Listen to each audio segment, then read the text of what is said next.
Le dernier cycle tome 1, l'équation oméga, mai 2027, 31 décembre 2027 prologue, le mur de Planck, date 14 mai 2027, l'IS-CERN, frontière franco-suisse, 100 mètres sous terre.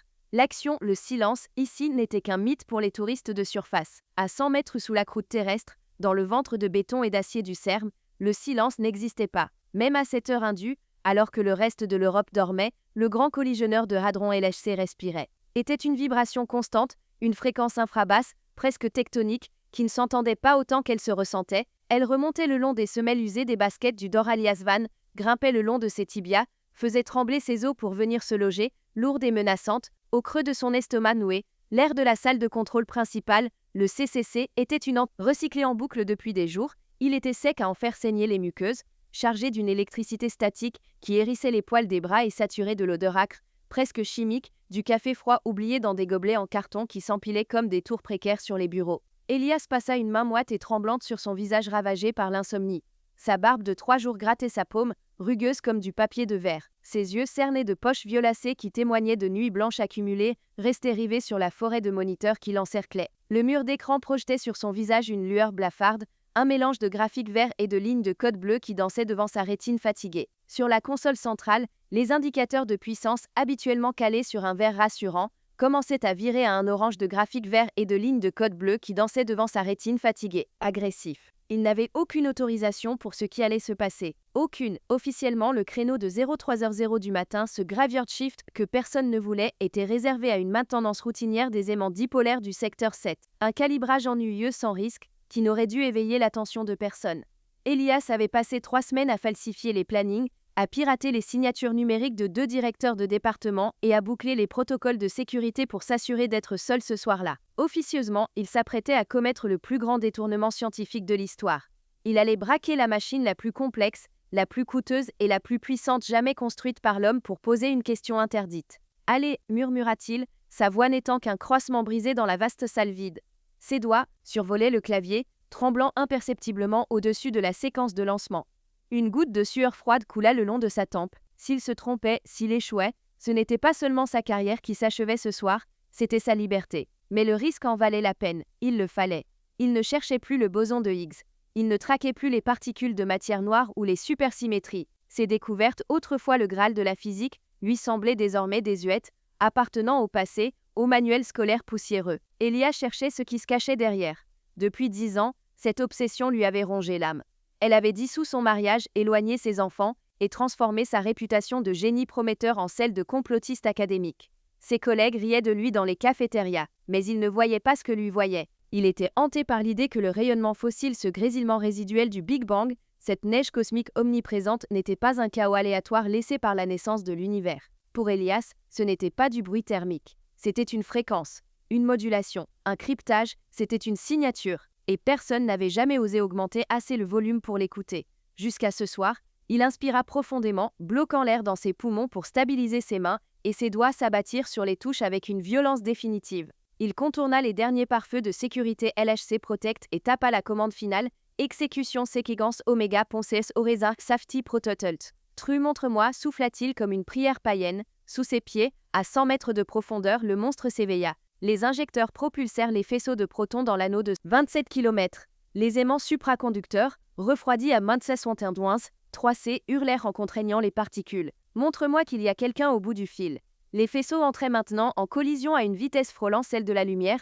919 Ils s'écrasaient les uns contre les autres, non pas pour créer de la matière, mais pour déchirer le tissu même de la réalité, générant des énergies de 14 téraélectronvolts, des niveaux jamais atteints, jamais testés. Dans la salle de contrôle, l'enfer se déchaîna. Les moniteurs clignotèrent violemment, passant du rouge à un noir stroboscopique. Les alarmes de surcharge se mirent à hurler, mais Elias les avait rendues muettes. La consommation énergétique du complexe grimpa en flèche, drainant le réseau électrique français et suisse, faisant vaciller les lumières dans les villages alentours. La structure même du bâtiment gémit, béton travaillant sous les ondes de choc magnétique. Elias s'agrippa aux accoudoirs de son fauteuil, les yeux écarquillés, fou de terreur et d'espoir. La simulation Oméga venait de commencer. La révélation selon toutes les lois connues de la physique des particules, les écrans auraient dû se noyer dans la neige télévisuelle du hasard quantique. C'est ce que le modèle standard dictait, ce que des décennies de recherche avaient gravé dans le marbre, après une collision à 14 vifs. Le chaos règne. Les quarks explosent, les gluons se déchirent, la matière se sublime en énergie pure avant de se disperser dans le vide. Les détecteurs Atlas et CMS auraient dû enregistrer une pluie incohérente de débris subatomiques, une cacophonie de données sans queue ni tête, obéissant à la distribution aléatoire du bruit de fond universel. Mais pas cette fois, pas ce soir. Devant les yeux écarquillés d'Elias, dont les pupilles tremblaient sous le choc, l'impossible se produisit. Les téraoctets de données brutes qui affluaient des capteurs ne s'éparpillèrent pas. Au lieu de la divergence attendue, il assista à une convergence. Les pixels sur les écrans haute résolution commencèrent à s'agglutiner, comme attirés par un aimant invisible au centre de l'affichage. Contre toute logique, bravant la seconde loi de la thermodynamique, cette loi immuable qui veut que tout système tende vers le désordre, l'entropie s'inversa brutalement sous ses yeux. La flèche du temps semblait se tordre. Le désordre devenait ordre. C'était une vision insupportable pour un esprit scientifique, aussi violente que de voir une tasse de porcelaine brisée au sol, se reconstituer d'elle-même, éclat par éclat, pour remonter se poser intacte sur la table. C'est impossible, c'est de la négantropie pure, bégaya-t-il, incapable de détacher son regard du spectacle. Sur le moniteur central, la courbe de probabilité, habituellement une ligne hachurée et nerveuse, se lissa soudainement. Elle se tordit, ondula comme un serpent vivant, et se replia sur elle-même avec une élégance mathématique terrifiante, une géométrie qui semblait défier les 3 dimensions habituelles. Lentement, pixel par pixel, le chaos sculpta une forme. Un symbole unique, parfait, brillant d'un blanc spectral, presque divin, au milieu du noir numérique absolu de l'écran. Aleph, la lettre hébraïque Aleph, le premier souffle. En mathématiques, le symbole choisi par Cantor pour désigner le cardinal des infinis. Elias se figea, le souffle coupé, le sang drainé de son visage. Ses mains se crispèrent sur le rebord en métal froid de la console jusqu'à ce que ses jointures blanchissent. Son cerveau tentait de rationaliser, de explication, un bug du logiciel de visualisation, un canular d'un hacker, une pareidolie causée par la fatigue, mais les flux de données brutes, qui défilaient en cascade binaire sur les écrans latéraux, confirmaient l'image. Ce n'était pas une erreur d'affichage. La structure même de l'espace-temps, au point d'impact, avait pris cette forme. Ce n'était pas une signature extraterrestre. Il n'y avait aucune modulation linguistique, aucune tentative de communication. Ce n'était pas un message de bienvenue d'une civilisation lointaine. C'était bien pire. Ses yeux parcouraient frénétiquement les variables qui défilaient sous le symbole, des chiffres qu'il connaissait par cœur, des constantes qu'il avait apprises sur les bancs de l'université, commençaient à clignoter en rouge, révélant leur véritable nature. Ce qu'il voyait remettait en cause chaque certitude acquise depuis Isaac Newton. La vitesse de la lumière, passée. La constante de Plancard, la constante de structure fine alpha.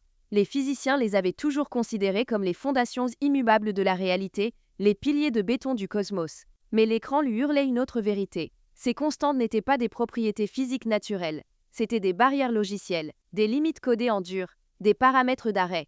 La vitesse de la lumière n'était pas une vitesse maximale physique, c'était la vitesse de traitement du processeur qui générait la réalité. La longueur de Planck n'était pas la plus petite mesure possible, c'était la taille du pixel de l'univers. Une vérité glaciale absolue lui transperça le crâne comme une balle de fusil. L'univers n'était pas un espace infini en expansion perpétuelle, né du hasard et voué à l'éternité froide. C'était un système fermé, une simulation, une boîte. Et comme tout système fermé, comme toute simulation exécutée sur une machine, aussi puissante soit-elle, il avait des contraintes de ressources. Il avait une fin programmée, le symbole Aleph qui pulsait devant lui ne marquait pas une origine mystique. C'était un indicateur de fin de fichier, un signal de buffer overflow. Elias sentit ses genoux lâcher. Il s'effondra lourdement dans son fauteuil, le regard vitreux. L'humanité vivait, aimait, faisait la guerre et rêvait à l'intérieur d'un programme qui arrivait à saturation. Le symbole ne marquait pas une origine, mais une échéance. Mon Dieu, souffla-t-il, la voix brisée par l'horreur pure de la découverte, des larmes de désespoir montant au coin de ses yeux. On n'est pas infini, on a une date de péremption. L'incident, la torpeur clinique du laboratoire fut assassiné en une fraction de seconde. Une sirène hurlante, un son viscéral conçu pour déclencher la peur primitive dans le cerveau reptilien, déchira l'air, synchronisé avec le basculement brutal de l'éclairage. Les néons blancs aseptisés s'éteignirent pour être remplacés par des gyrophares rotatifs rouge sang, plongeant le centre de contrôle dans une atmosphère d'enfer stroboscopique. Alerte critique. Défaillance cryogénique secteur 7. Rupture du confinement magnétique. Évacuation immédiate du complexe. La voix synthétique résonnait, froide, impassible, son calme numérique contrastant terriblement avec la panique thermique qui s'emparait du plus grand collisionneur du monde. Sous les pieds d'Elias, la bête se mourait. Les aimants supraconducteurs, ces bobines titanesques, refroidies à Mola 2071C, venaient de perdre leur flux d'hélium liquide. Ils étaient en train de cancher. C'était le cauchemar de tout physicien, la transition de phase brutale de l'état supraconducteur résistance nulle à l'état résistif normal. L'immense courant électrique qui circulait sans entrave rencontra soudainement un mur de résistance. En une microseconde, l'énergie magnétique stockée se convertit en une chaleur infernale. L'hélium liquide, soumis à cette température, bouillit instantanément, son volume se dilatant d'un facteur 700. La pression dans les tuyaux grimpa de 0 à plusieurs centaines de bars. La machine ne pouvait pas contenir cette expansion. Elle allait éclater comme une grenade. La chaleur dégagée équivalait à l'explosion d'une tonne de TNT confinée dans un tunnel sous terre.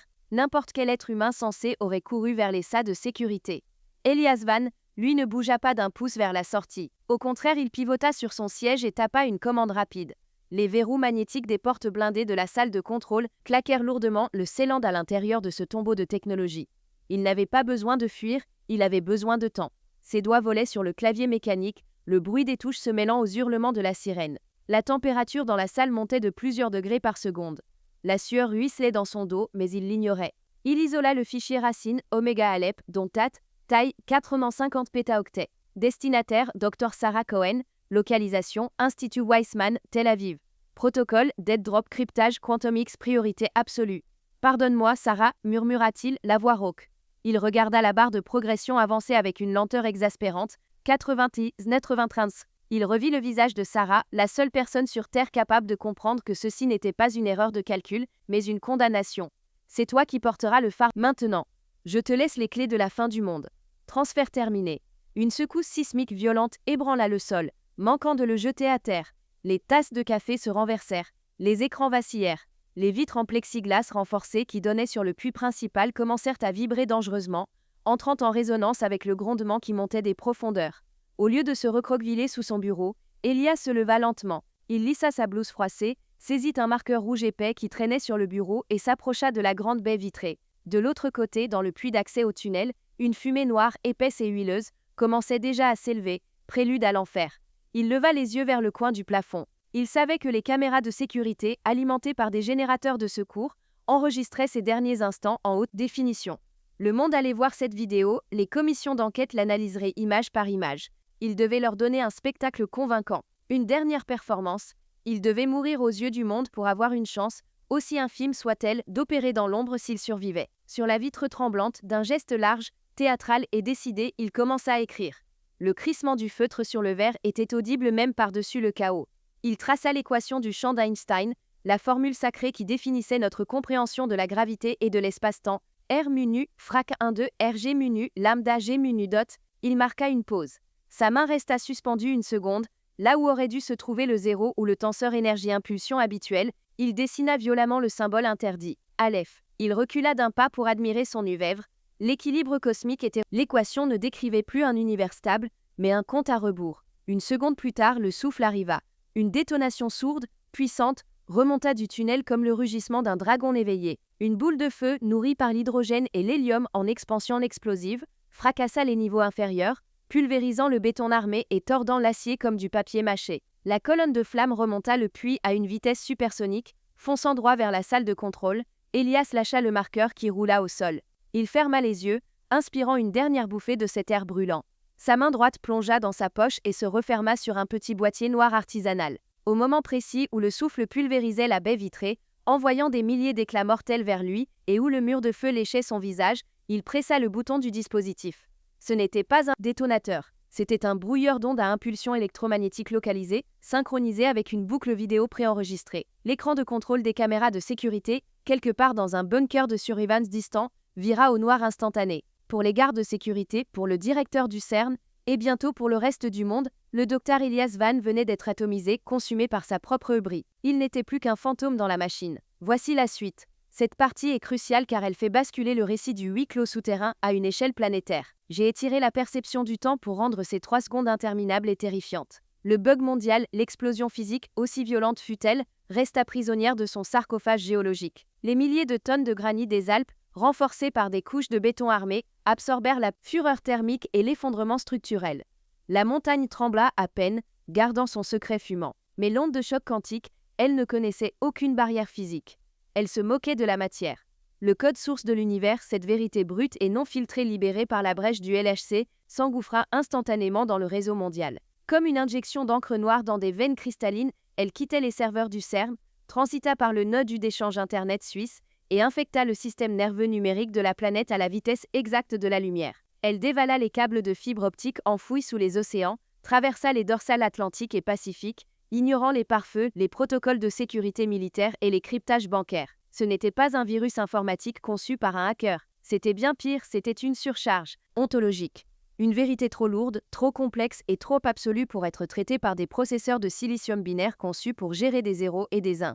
À 03h03 et 33 secondes heure de Genève, le phénomène atteignit sa masse critique et frappa simultanément chaque pixel allumé sur la surface de la Terre. Le monde moderne, dépendant de ses écrans comme un patient de son respirateur, subit un arrêt cardiaque. À New York, il était 21h03. Times Square, cette cathédrale de lumière artificielle qui ne connaît jamais la nuit, s'éteignit d'un coup sec. Les panneaux LED géants hauts de 50 étages, qui inondaient la foule de publicités pour des sodas pétillants et des assurances-vie, sombrèrent dans le néant.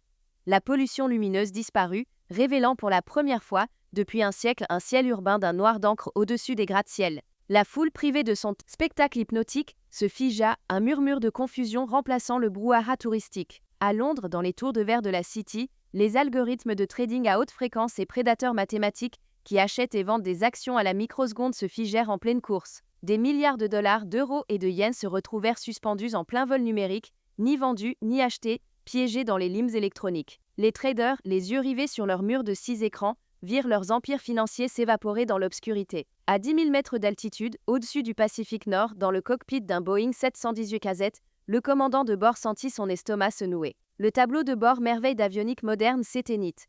Plus d'horizon artificiel, plus de GPS, plus de radar météo. Dans la cabine, les centaines d'écrans de divertissement individuels qui diffusaient des films hollywoodiens sombrèrent dans le noir, plongeant les passagers dans une obscurité terrifiante. Dans les hôpitaux de Paris, de Tokyo et de Bomba, le son le plus rassurant du monde, le bip, bip, régulier des moniteurs cardiaques cessa. Les courbes de vie s'effacèrent. Les respirateurs artificiels continuèrent de pomper mécaniquement, mais leurs interfaces de contrôle devinrent aveugles, provoquant une panique silencieuse et glacée chez le personnel soignant qui se rua vers les lits des patients. Pendant exactement 3 secondes, l'humanité connectée devint aveugle.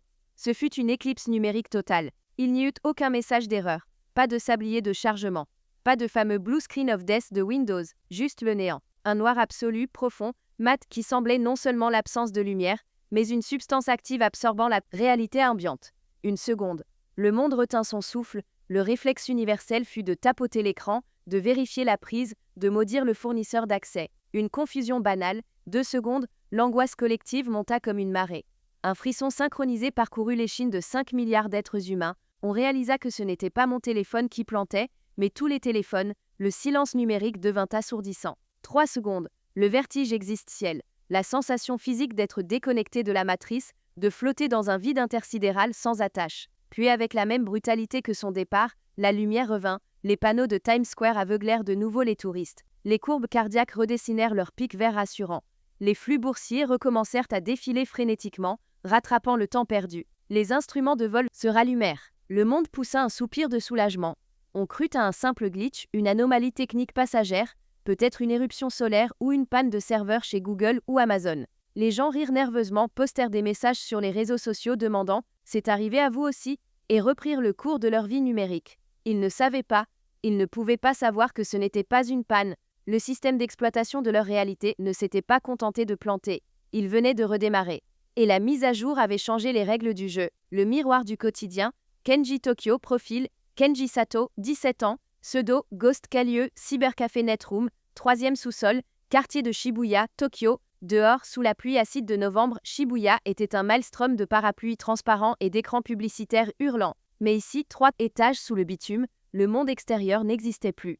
L'air du Netroom était une entité vivante, un cocktail chimique épais sentant le bouillon de porc des ramen instantanés, la transpiration de 100 adolescents et surtout, l'odeur métallique et piquante de l'ozone dégagée par des centaines d'unités centrales poussées à leur limite thermique. Dans la pénombre percée de néons violets et bleus, Kenji Sato ne clignait plus des yeux. Son corps était assis dans un fauteuil ergonomique en simili-cuir usé, mais son esprit était ailleurs, il n'était plus un lycéen chétif et introverti. Il était Ghost Kay. Son rythme cardiaque d'ordinaire calme martelait ses tempes, parfaitement synchronisé avec le taux de rafraîchissement de 140 Hz de son moniteur incurvé. C'était la finale du tournoi régional de Vortex Arena. 50 000 liens à la clé et surtout le respect du serveur. Il ne restait que lui et un adversaire, un russe coriace au style agressif. Les doigts de Kenji dansaient sur le clavier mécanique rétroéclairé, une chorégraphie rodée à la milliseconde près, un flou artistique de mouvements réflexes. Chaque clic de souris était une détonation. Il était dans la zone, cet état de grâce où la pensée consciente s'efface pour laisser place à l'instinct pur. Il vit l'ouverture, une erreur de positionnement de son adversaire, imperceptible pour le commun des mortels, mais grosse comme une maison pour lui. Il lança sa combinaison de touches pour l'attaque ultime. La victoire était là, c'était une certitude mathématique, une question de frame.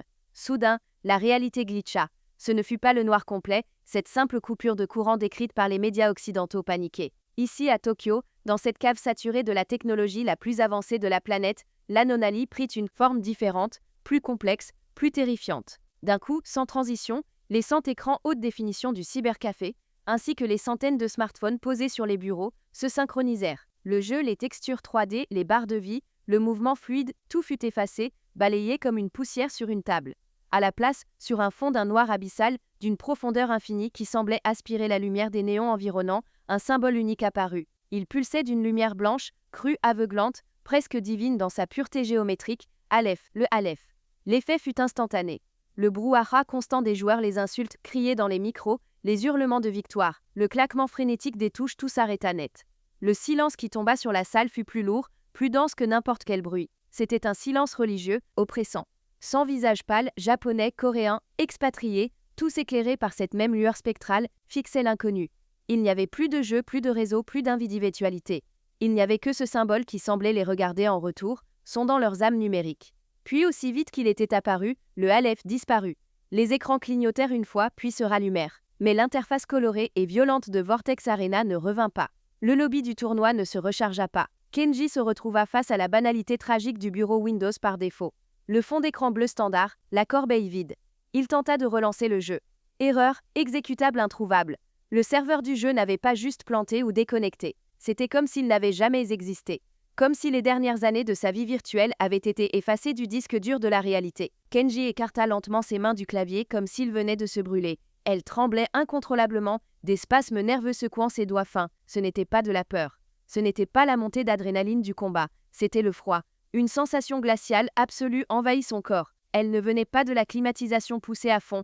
Elle semblait irradier de l'intérieur même de sa moelle épinière, se diffusant dans ses os comme un poison lent. C'était le froid du vide spatial, le froid de l'entropie, le souvenir cellulaire d'avoir été, pendant 3 secondes, déconnecté de l'existence. Il se frotta les bras frénétiquement, mais la chaleur ne revenait pas.